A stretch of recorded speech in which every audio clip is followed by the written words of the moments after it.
Gracias porque es un privilegio, de verdad. Lo creemos, un privilegio enorme, Señor, cada vez que abrimos tu palabra para aprender de ella, para oír tu voz y para que tú nos ministres, Señor. Ayúdanos en este tiempo de calma y de quietud a aprender de ti, de tu palabra, y abre nuestros corazones y nuestro entendimiento para que podamos disfrutar en esta tarde de esta exposición de tu palabra. En el nombre de Jesús. Amén. Y amén. Quiero llevarles nuevamente a la lectura que se leía en esta tarde, que era Primera de Corintios capítulo 10.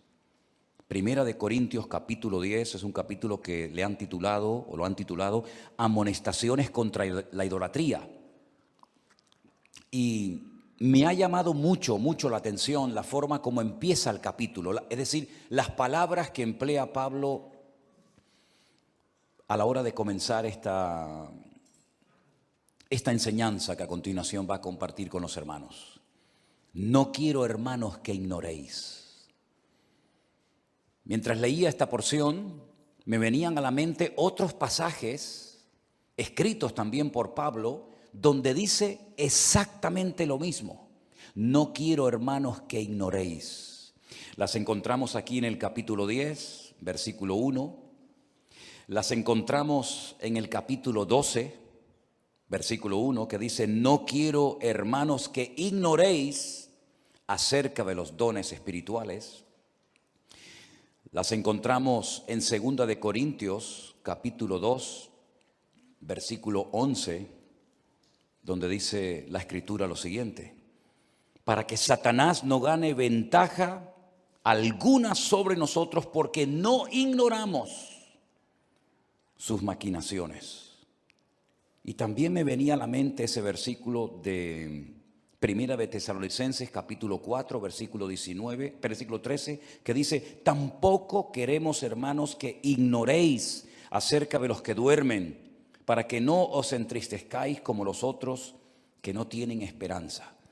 Había, si me permiten, una preocupación, una carga en el corazón de Pablo para que los creyentes de su época y de todas las épocas que vendrían después de la de él no fueran cristianos ignorantes.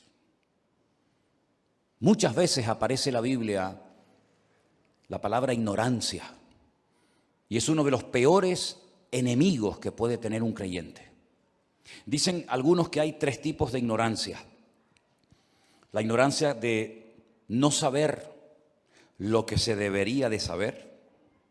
La ignorancia de saber mal lo que se debe de saber bien. Y la ignorancia de ignorar lo que sí deberíamos de saber. Por eso alguien dijo por ahí: solo sé que no sé nada. Porque el principio para ser ignorante es presumir de que uno sabe. En el momento en el que presumes de saber, estás demostrando tu ignorancia.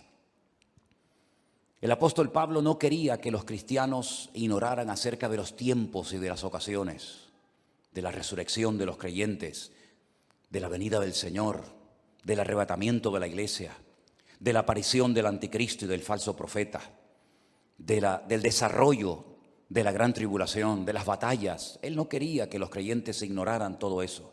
De hecho, escribió 2 cartas muy bonitas, cortas pero profundas, como son Primera y Segunda de Tesalonicenses, donde él da una enseñanza escatológica para que los creyentes de su época supieran saber si estaban o no en medio de la gran tribulación, para que supieran en todo momento discernir si aquellos emperadores terribles que aparecían uno detrás de otro eran realmente alguno de ellos el anticristo, o todavía no se había manifestado el que la Biblia denomina el anticristo, o el hijo de pecado, o el inicuo, como también él lo llama. Por otra parte, Pablo tampoco quería que en las iglesias se ignorara acerca del tema de los dones del Espíritu Santo, asignatura pendiente, dicho sea de paso, para más de uno, que no tienen ni idea acerca de ni siquiera qué dones espirituales pueden tener. Iglesias que incluso ignoran completamente el tema y no quieren ni tocarlo, y se escudan bajo la excusa de decir: bueno, pero eso de los dones era para la época apostólica, ¿verdad? Ya una vez que se completó el canon de las Escrituras y ya tenemos pues todos los libros de la Biblia, pues ya no hace falta manifestaciones de carismas, de dones del Espíritu Santo, ¿verdad?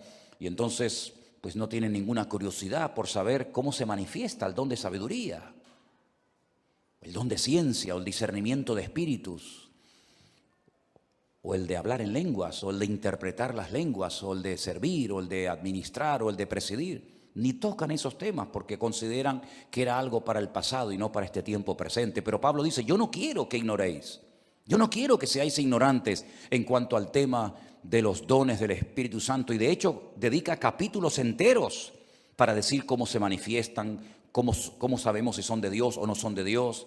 Si alguien cree tener ese don o aquel don, sepa administrarlo sabiamente, etcétera, etcétera.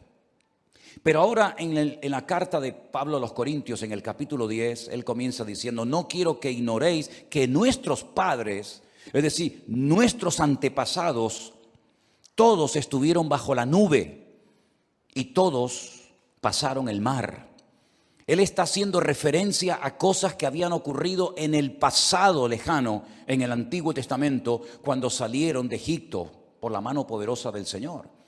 De hecho, hay fiestas, hay momentos en el pueblo de Israel actualmente en los que si ustedes van, por ejemplo, al famoso muro de los lamentos, vas a ver que todos los hombres se ponen el tarit por encima de las cabezas y hacen como si fuera una nube gigante, ¿verdad? Toda blanca, con los famosos talit, imitando o recordando aquella nube que les acompañó durante tantos años, durante tanto tiempo en el desierto.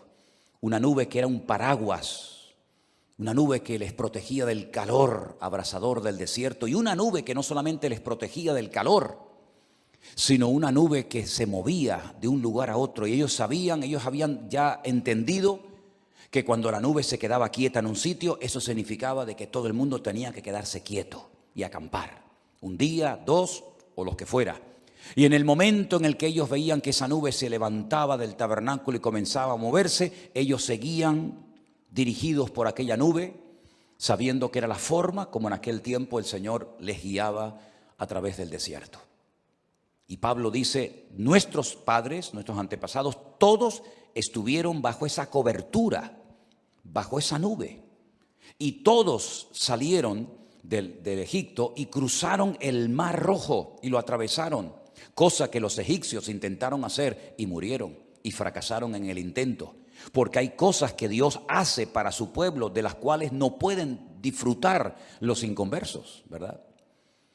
Y sigue diciendo, y todos en Moisés fueron bautizados en la nube y en el mar, es decir, sumergidos, introducidos. Eso es lo que significa la palabra bautizarse, introducirse, sumergirse en. Cuando lo hacemos en agua, para dar testimonio público de nuestra conversión, pero en este caso ellos fueron sumergidos, fueron introducidos en aquella nube. Y fueron también sumergidos de alguna manera en aquellas aguas en las cuales ellos pudieron pasar. Y todos comieron el mismo alimento espiritual, no alimento natural. Habla de un alimento espiritual.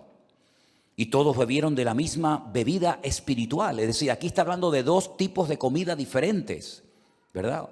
Está la comida natural y está la comida espiritual. Está la bebida natural, como por ejemplo puede ser el agua, y está la bebida espiritual. Y dice la palabra de Dios que todos bebían de la roca espiritual que los seguía. ¿Os habéis dado cuenta de ese detalle? Una roca enorme que los siguió durante 40 años, una piedra que se movía, de la cual en alguna ocasión salía agua de su interior. Y esa roca los seguía a ellos.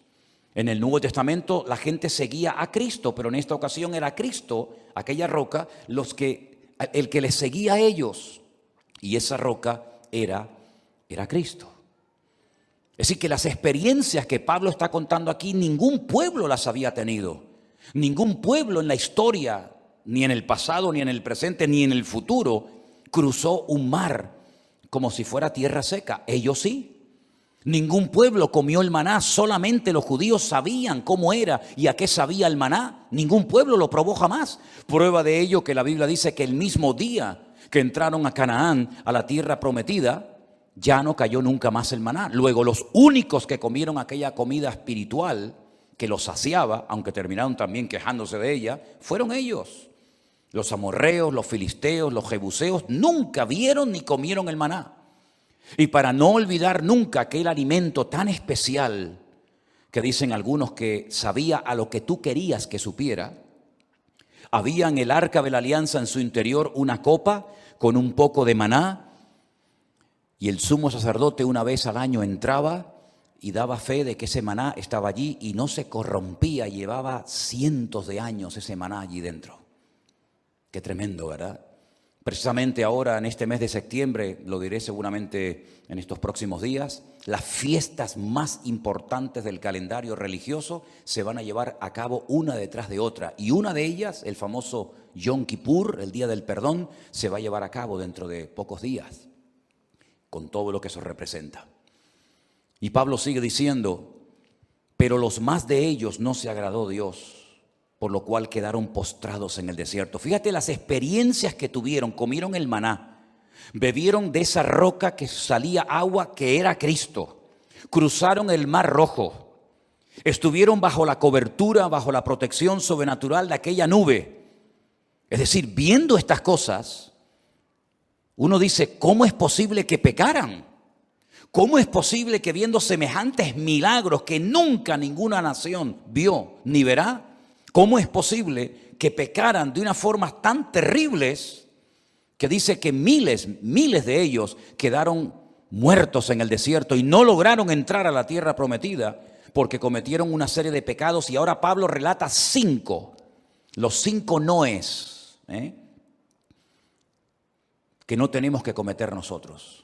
Dice que en el versículo 6, mas estas cosas sucedieron como ejemplos. Todo lo que les ocurrió en lo bueno y en lo malo son ejemplos para nosotros, algunos de ellos a imitar y lógicamente algunos de ellos a no imitar.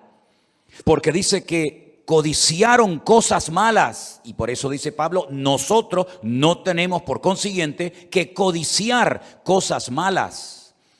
Y uno se pregunta, ¿y a qué se está refiriendo Pablo cuando dice no codiciéis como ellos codiciaron? Bueno, tenéis que leer en el libro de Números, el capítulo 11, y ahí vais a encontrar qué fue lo que codiciaron los hijos de Israel en aquel momento. Más adelante dice, no seáis ni seáis idólatras como algunos de ellos. Según está escrito, se sentó el pueblo a comer y a beber y se levantó a jugar, a fornicar, a pecar en medio del desierto. Y la referencia que nos pone aquí la Biblia es Éxodo capítulo 32, cuando cuenta la Biblia que Moisés se fue a lo alto de la montaña, al monte Sinaí, a orar, y como tardaba, mandaron a hacer un becerro de oro y comenzaron a danzar alrededor del becerro de oro y comenzaron a fornicar y a cometer todo tipo de impurezas sexuales alrededor de aquel ídolo, creyendo que ese era el Dios que los había sacado de Egipto. Dice, ustedes no caigan en eso, no caigan en semejante pecado de idolatría, ni de codicia. Y dice en el versículo 8, ni forniquemos como algunos de ellos fornicaron y cayeron en un día 23,000. ¿Saben lo que son 23,000 personas morirse en un solo día? Eso ni en los peores días de la pandemia ha sucedido. 23,000 cadáveres, 23,000 familias. Muchas viudas, muchos padres perdieron, ¿verdad?, a sus hijos, muchos hijos perdieron a sus padres. 23,000, las referencias Números capítulo 25. Lea ahí para que vea por qué murieron 20 y tantas mil personas ese día. Ni tentemos al Señor como también algunos de ellos le tentaron y perecieron por las serpientes. Qué curioso que ese desierto estaba lleno de serpientes venenosas y mientras ellos se comportaban bien, mientras ellos hablaran bien, esas serpientes venenosas estaban ahí enterradas en la arena y como si no estuvieran. Pero comenzaban a salir y a picar y a envenenar y a producir muerte en el campamento según como hablaran los que pisaban esa arena y ese desierto. Qué curioso, ¿verdad? Salían las serpientes de debajo de la arena a borbotones y dice la Biblia que murieron miles.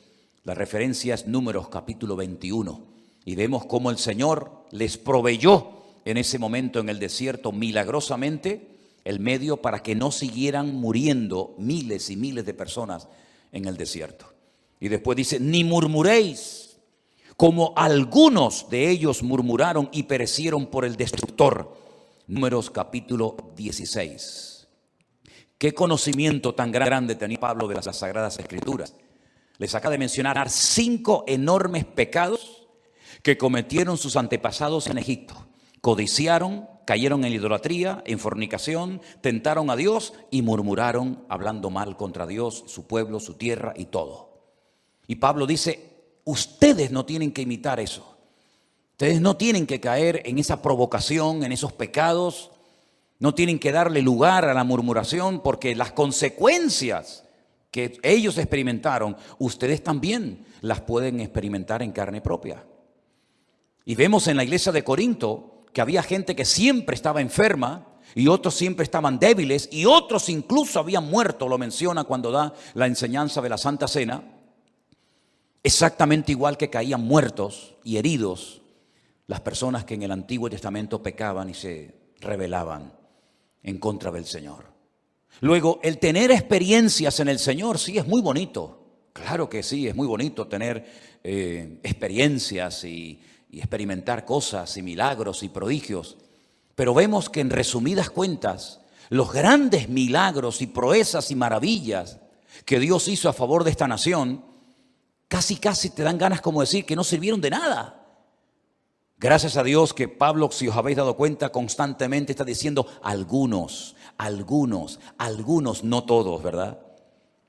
Porque es verdad que dentro de esa gran masa de pecadores, dentro de esa gran masa de idólatras, de fornicarios, de gente que murmuró, tentó al Señor y codició lo que nunca tenían que haber codiciado, gracias a Dios que hubo un remanente de gente que se mantuvo fiel a Dios. Y en estos tiempos de apostasía, que ya han comenzado, en estos tiempos finales en los cuales vivimos tú y yo, algunos, dice también la Biblia así, algunos apostatarán de la fe, escuchando a espíritus engañadores y a doctrinas de demonios. Algunos, gloria a Dios, que no dice todos. Amén, hermanos. Como también dice la Biblia, que como la maldad se va a multiplicar, el amor de algunos, no de todos, se va a enfriar. Espero que tú y yo nunca entremos en el grupo de los algunos, sino en el grupo de los que nunca se separan de los caminos del Señor.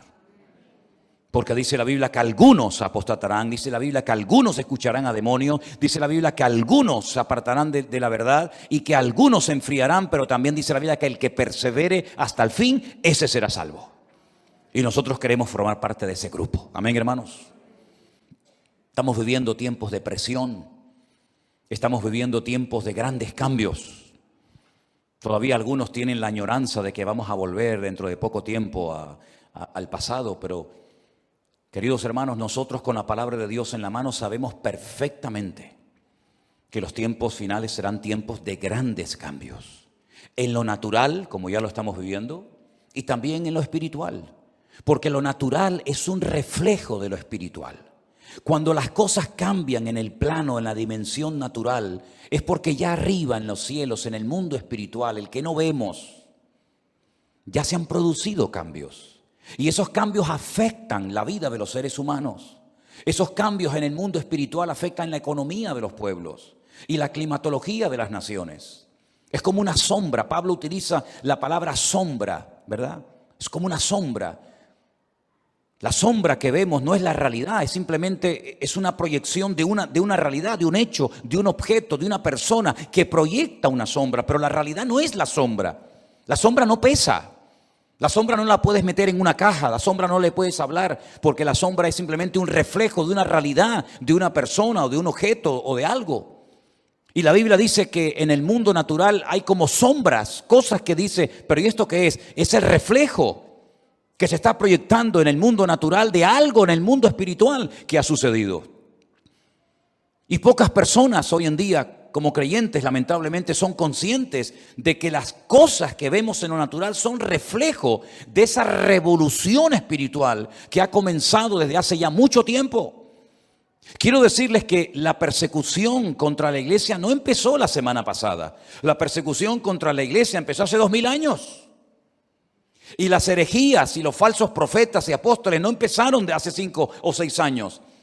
Eso ya viene desde el primer siglo, falsos profetas, falsos apóstoles. Es decir, ya ha comenzado todo eso y va a ir en aumento. Y nosotros tenemos que estar preparados para no dejarnos arrastrar por la corriente de este mundo, dice la Biblia. Porque Satanás tiene en este mundo sus ministros. Por eso Pablo habla de que no tenemos que ignorar las maquinaciones del diablo.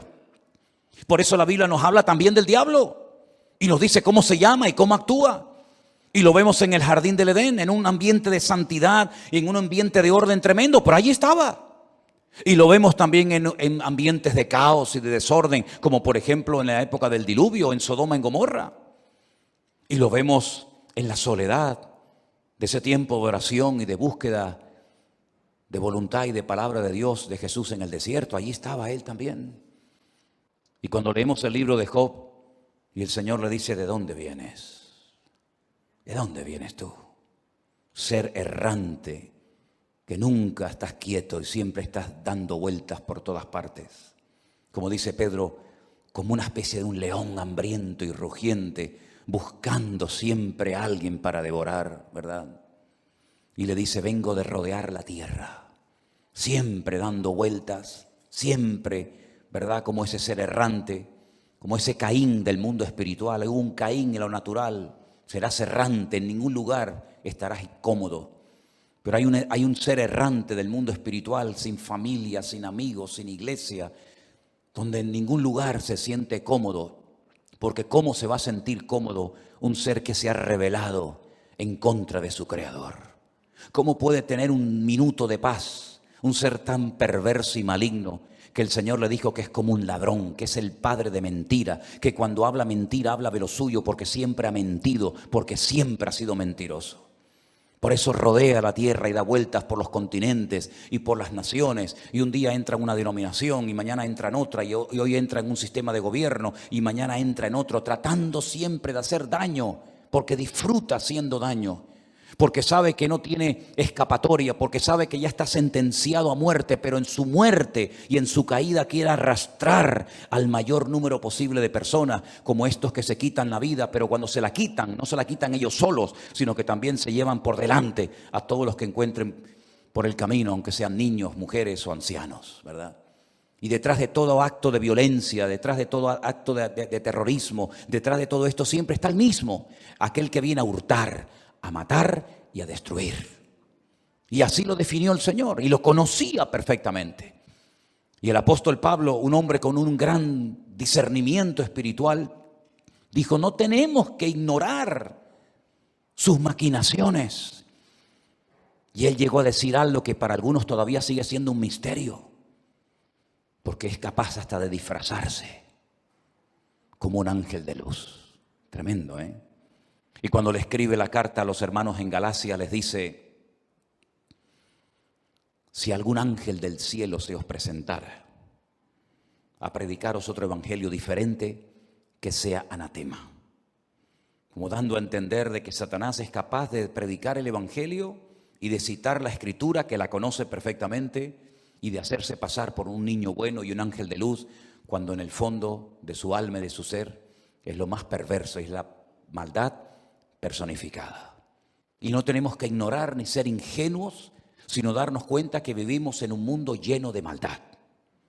Así como se respira en un ambiente como este, y los hermanos que están en su casa siguiendo este culto notan la presencia del Señor y una paz y un estar a gusto y cómodos con el Señor, ¿verdad? Que a veces no queremos irnos y a veces queremos seguir cantando y alabando al Señor. También hay ambientes de maldad que Satanás los produce, que Satanás los mueve. Y a veces, lamentablemente, personas que llegaron a conocer algo del Evangelio renuncian al Evangelio de paz y de victoria y de bendición del Señor para seguir en la corriente de este mundo, disfrutando de los deleites temporales, sin darse cuenta de que todo lo que la vida te ofrece es temporal, es efímero, es pasajero. Es como neblina que pasa, ¿verdad? Pero todo lo que hace el Señor es eterno y permanece para siempre. ¿Cuántos dicen amén? Por eso Pablo le decía a los hermanos de Corinto, no murmuren, hermanos, no murmuren, porque ya eso ya lo hicieron en el pasado nuestros antepasados y les salió muy caro la murmuración. Murieron miles y miles de personas en el desierto cuando no murmuraban contra Moisés, murmuraban de las cosas que Dios hacía, y cuando no murmuraban de uno, murmuraban de otro. Y si ustedes creen que nunca el diablo les pasó la factura, se equivocan, porque miles de personas se perdieron el privilegio y la bendición de poder entrar a la tierra que fluye leche y miel, a la tierra prometida que fue prometida a sus antepasados por hablar mal. Y eso es lo que significa maldecir, hablar mal. Y Dios nos ha llamado a bendecir, a hablar bien, a bendecirnos los unos a los otros. ¿Cuántos dicen amén, hermanos? Porque la bendición viene de parte de Dios, pero las maldiciones no son de Dios. Y por eso es tremendo ver a algunos creyentes que murmuran, que se quejan, que se lamentan de lo que tienen, de lo que no tienen, de la factura de la luz, del teléfono, del gobierno, de esto y de aquello. Y eso tarde o temprano le pasa factura a las familias cristianas. Y esos son los comentarios y las conversaciones que a veces escuchan los más pequeños en la casa, que aunque parece que no se enteran de nada, resulta que se enteran de todo. Y recuerdan cuando son grandes, cuando ya tienen la capacidad de decidir si quieren convertirse o no, de venir o no a la iglesia, recuerdan que papá y mamá estaban en casa todo el santo día quejándose, pero después los veían en la iglesia con las manos levantadas, alabando a Dios y de vez en cuando diciendo algún amén y aleluya. Y es una contradicción muchas veces. Y dice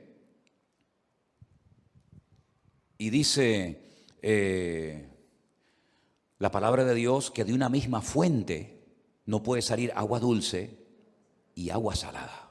Eso no existe. No existe una fuente, un pozo que tenga agua dulce y agua salada al mismo tiempo.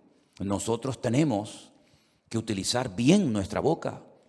Y dice la Biblia que toda palabra sea con la gracia de Dios, sazonada con sal, como dice la Biblia, ¿verdad? A fin de dar gracia a los oyentes cuando nos escuchan. Puede ser que estés pasando por un momento difícil. Puede ser que estés siendo hasta probado en lo físico, en lo económico, en lo material. Pero cuando abrimos nuestra boca, la abrimos para bendecir a nuestro Dios.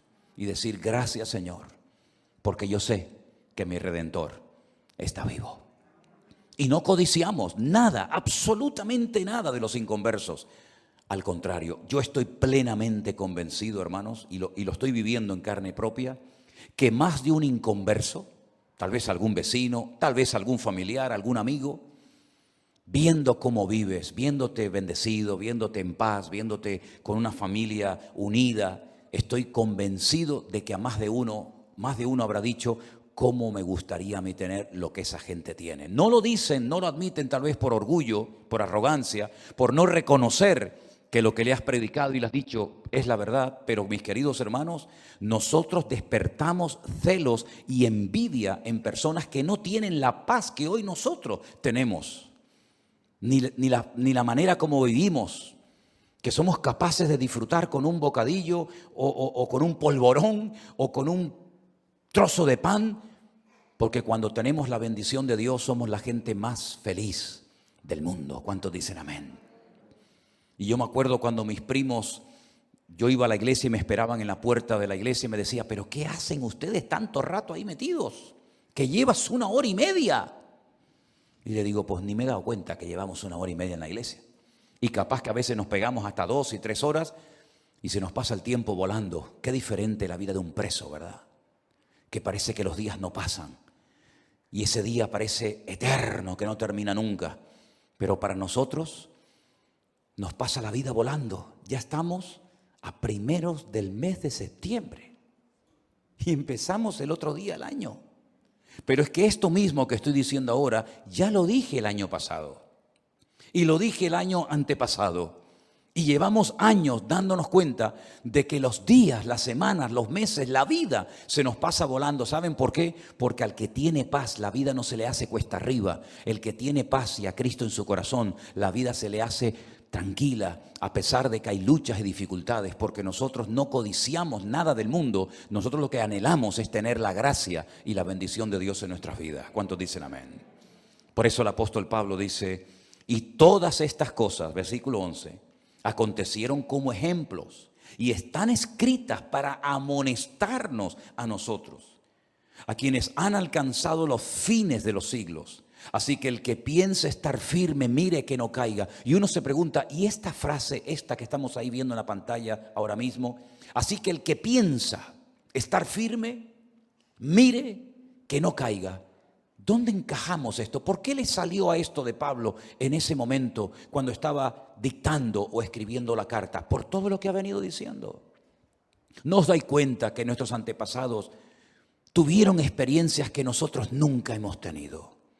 ¿Quién de los presentes que estamos aquí o de los que están en su casa viendo el culto ahora mismo ha atravesado el Pacífico o ha atravesado el mar Mediterráneo o el mar Rojo o el Atlántico? Ninguno de nosotros hemos atravesado mares, pero esta gente lo hizo. ¿Quién se levantó una mañana y salió a la azotea, al patio de su casa y se encontró un montón de maná? Un día y otro día, y quién fue por el monte y oró y de repente salió agua con un sabor extraordinario de una piedra. Ninguno de nosotros tuvimos esas experiencias. Ellos las tuvieron, esta y muchas más. Y al final terminaron pecando, codiciando, murmurando, fornicando y haciendo barbaridades. Por eso ellos que estaban tan convencidos de que eran el pueblo escogido de Dios, y es verdad que lo eran, y ellos que tuvieron aquellas experiencias tremendas que están escritas en la Biblia, el libro más importante del mundo, no entraron a la tierra prometida. Muchos cayeron muertos, bajaron la guardia, se confiaron en ellos mismos, salieron sus cuerpos de Egipto, pero nunca su mente y su corazón salió de Egipto, de la esclavitud. Y por eso Pablo dice ahora, cuidado, que puede ser que también esa actitud de soberbia, de falsa seguridad, de arrogancia esté en tu corazón y pienses que a ti no te va a afectar, tú no vas a murmurar nunca, ni tú no vas a hacer ningún tipo de estos pecados, y resulta que al final eres tan débil como cualquiera de ellos. Pero tenemos una gran ventaja nosotros, y es que no estamos solos. Porque ellos es verdad que tenían la presencia externa del Señor permanentemente con ellos. Cualquiera se podía levantar a cualquier hora de la madrugada, abrir la tienda de campaña en la que vivían y mirar hacia el tabernáculo y ver que encima del tabernáculo había una columna de fuego allí quieta toda la noche. Era la Shekinah, era la gloria de Dios allí en medio del campamento, todas las carpas alrededor del tabernáculo y allí en el centro del campamento, en el desierto, con esas noches estrelladas que tenían que ser algo realmente maravilloso. Allí estaba la columna de fuego, la presencia del Señor. Pero tenías que abrir la tienda de campaña para poder ver la gloria del Señor. No estaba dentro de tu tienda, no estaba dentro de tu vida. Pero cuando Pablo va desarrollando y profundizando en la enseñanza que les está tratando de compartir a la iglesia de Corinto, les dice, y no quiero que ignoréis, otra vez menciona, que ahora vosotros sois el templo del Espíritu Santo, el cual mora en vosotros. ¿Cuántos dicen amén? Eso en el Antiguo Testamento no se dio, porque no era el momento para manifestarse Dios en esa dimensión, de esa profundidad. Ellos tenían que ver la nube y seguir la nube. Allí va Dios, vamos nosotros detrás de Él. Se para la nube, nos paramos nosotros, ¿verdad? Quieren agua, busquen la roca. Pero nosotros sabemos que dentro de nosotros, hermanos, ¿saben lo que significa eso? Dentro de nosotros está el Señor 24 horas al día. Es como estar embarazada, ¿no? Sientes que tienes algo dentro.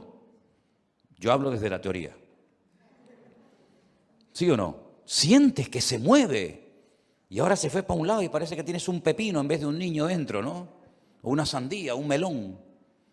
Porque está dentro y crece y se mueve y da patadas y a veces parece que está jugando al fútbol. Imagínate Raquel cuando veía a aquellos dos o sentía a aquellos dos peleándose como el perro y el gato dentro de su vientre. Había una guerra, una pelea. Ella lo sentía porque los llevaba dentro.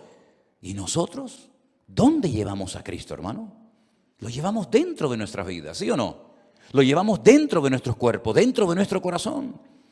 Por eso a donde vayamos y estemos como estemos, enfermos, sanos, en una cárcel, en un submarino, en un avión, donde sea, sabemos que no estamos solos porque yo estaré contigo todos los días hasta el fin del mundo.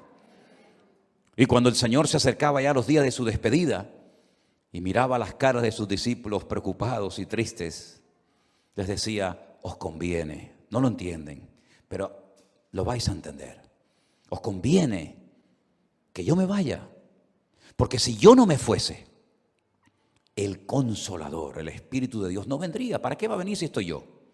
Pero cuando yo me vaya, ustedes no se van a sentir como ese papá que abandonó a la hija o al hijo, es decir, como huérfanos. No, porque yo le voy a rogar a mi Padre para que os envíe al Espíritu Santo, para que esté con vosotros y en vosotros todos los días de vuestra vida.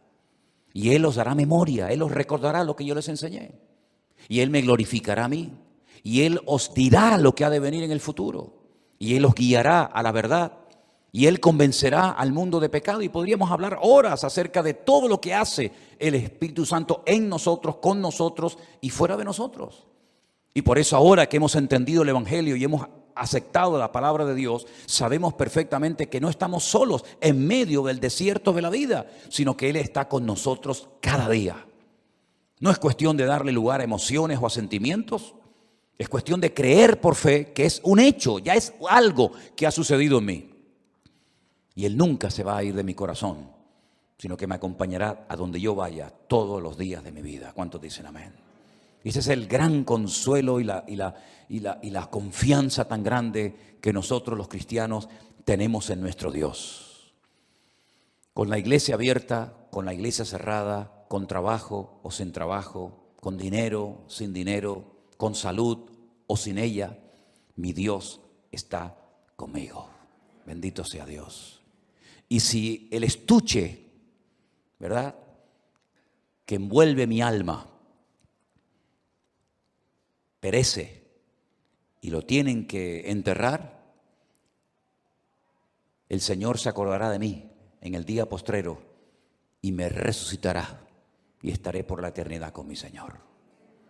Por eso, mis queridos hermanos, el apóstol Pablo le decía a los hermanos de Tesalónica, yo no quiero que seáis como los del mundo, que no tienen esperanza, porque no la tienen.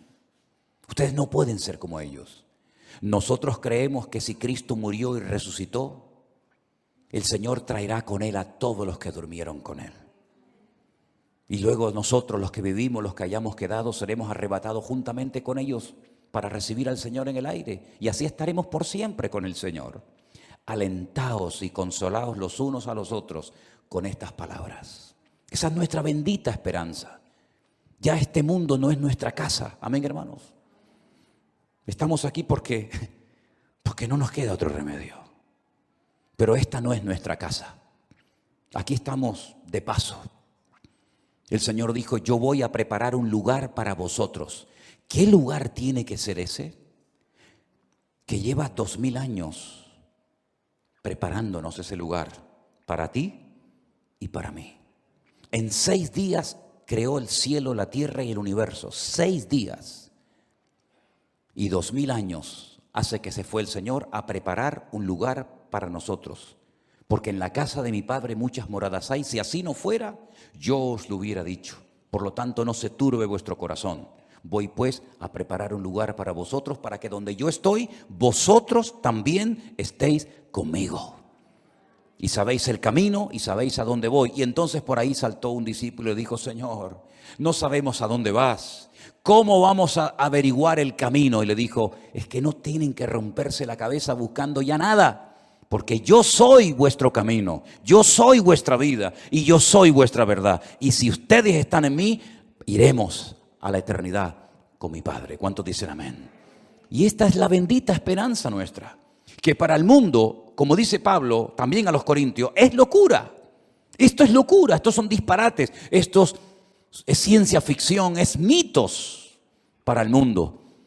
Para ellos es una locura, la locura del Evangelio, la locura de la predicación, pero para nosotros es poder de Dios para salvación.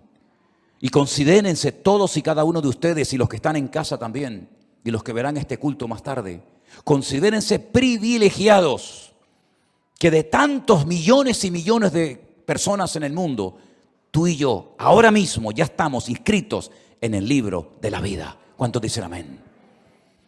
El lunes, mañana, tengo que ir a empadronarme porque hemos cambiado de dirección.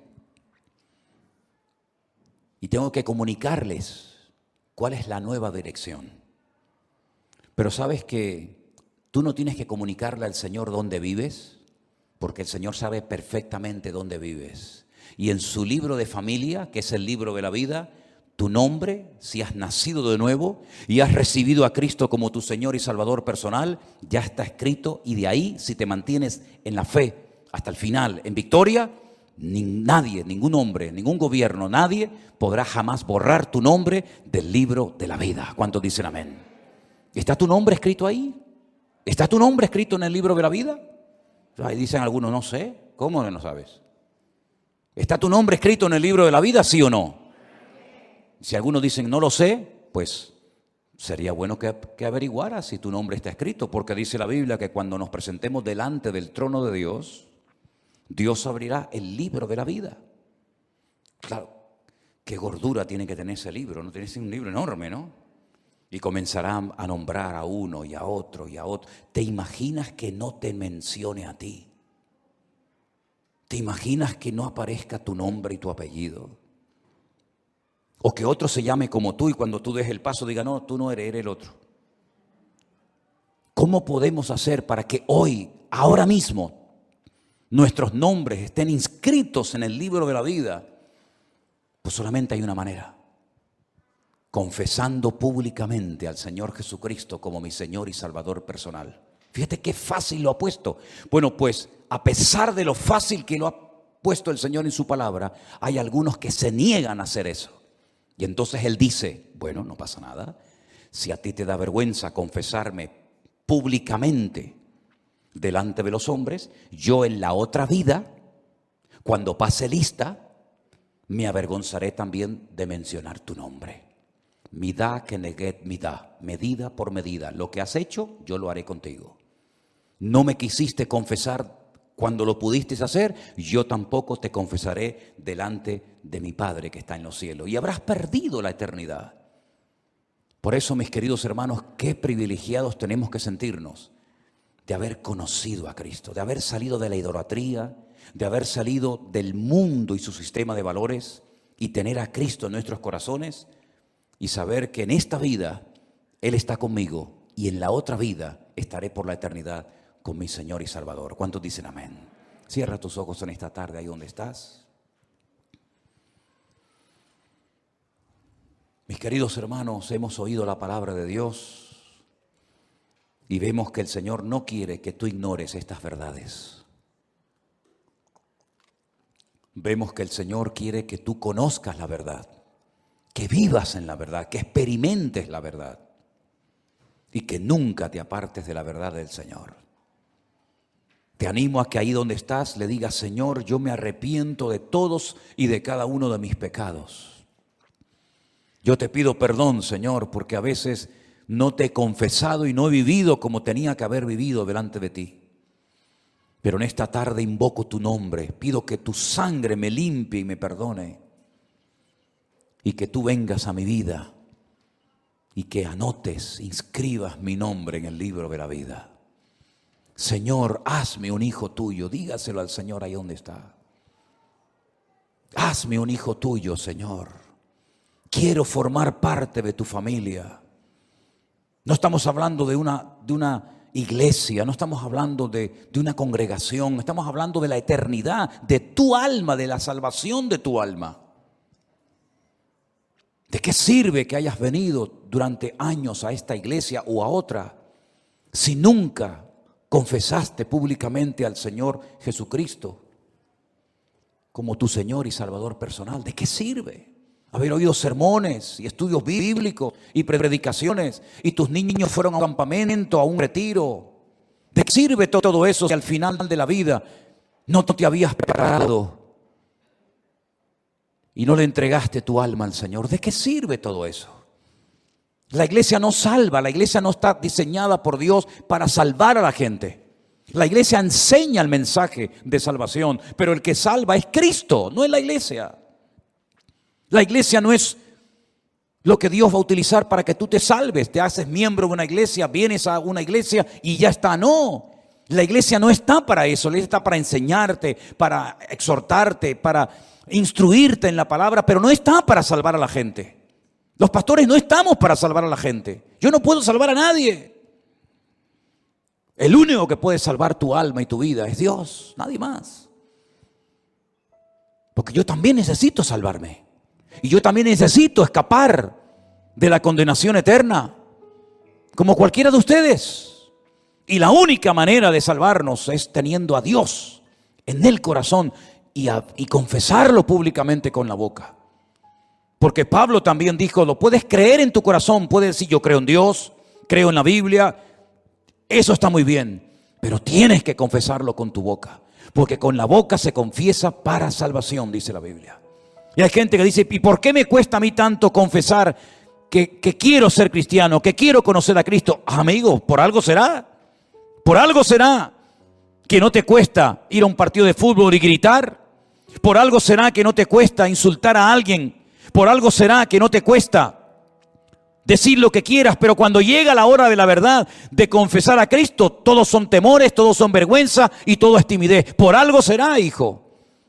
Porque el diablo no quiere que lo hagas, porque sabe que las leyes del reino funcionan. Y cuando una persona se niega, le da vergüenza, le da pena, como dicen en algunos países, decir que Cristo es tu Señor y decirlo públicamente, el diablo sabe que te tiene atrapado, aunque vengas a la iglesia de Manolo, aunque veas los devocionales todas las mañanas, aunque veas el pastor online, aunque vengas aquí durante años, el diablo sabe que mientras te tenga la boca cerrada, tú no eres salvo. Lo puedes creer en tu corazón, como el diablo también en su corazón cree que Dios existe, porque el diablo no es un ateo. El diablo sabe que Cristo existe. El diablo sabe que la Biblia es la palabra de Dios. El diablo sabe que Cristo nació en Belén de Judea. El diablo sabe que Jesús murió en la cruz del Calvario. El diablo sabe que la tumba está vacía. El diablo sabe que Cristo volverá. El diablo sabe que hay un cielo y un infierno. El diablo sabe que hay una ciudad llamada la Nueva Jerusalén, cuyas calles son de oro y las puertas son de perla. El diablo sabe todo eso, pero se va a condenar por la eternidad. Luego el saber no es suficiente. Las reglas del reino no las he puesto yo ni tú. Dios dice, el que me confesare delante de los hombres, ese será salvo. Mas el que me negare, yo también le negaré. Está en juego tu vida, querido. Y a algunos nos queda menos tiempo del que ya hemos vivido. ¿Qué te crees? Que Dios nos dé fuerzas y salud. Pero es que en los últimos días estoy viendo gente joven que ha muerto y hermanos que han muerto y es que la vida se pasa volando. Qué pena te va a dar decir quiero confesar a Cristo como mi Señor y Salvador.